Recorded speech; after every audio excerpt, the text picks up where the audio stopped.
Pemirsa, sebanyak 8.911 pohon mahoni, cempaka, dan sirsak ditanam secara serentak di seluruh Buleleng.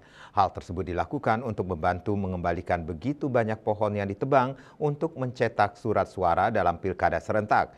Hal tersebut disampaikan pelaksana harian KPU Buleleng, Arya Suarnate, saat melaksanakan penanaman pohon di Desa Bakti Serage, Kecamatan Buleleng.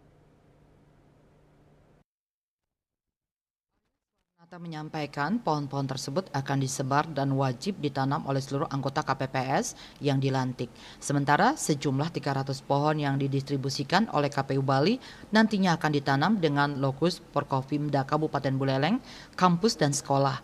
Penanaman ini dilakukan selama 1 hari penuh dari pagi hingga sore secara serentak di seluruh Buleleng. Kami sampaikan dari tingkat jajaran KPPS yang akan dilantik, kemudian naik ke PPS, kemudian PPK dan KPU juga, dan pendistribusian 300 pohon dari KPU Provinsi Bali. Jadi totalnya ada 8.911 se-Buleleng. Titik-titik yang ditanami. Titik-titik, jadi seperti ini.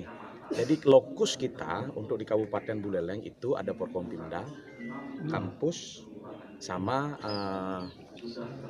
sekolah yang kemarin sudah kita distribusikan. Sementara setelah penanaman pohon dilakukan pelantikan anggota KPPS secara serentak yang berlangsung selama 1 hari dari pagi hingga sore sesuai dengan jadwal yang telah ditentukan KPU.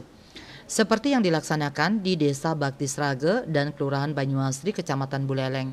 Sebanyak 8.211 KPPS akan dilantik untuk mengawal Pilkada Serentak 2024 mendatang pada 1.173 TPS yang tersebar di Kabupaten Buleleng. Yasri Yuli, Bali TV.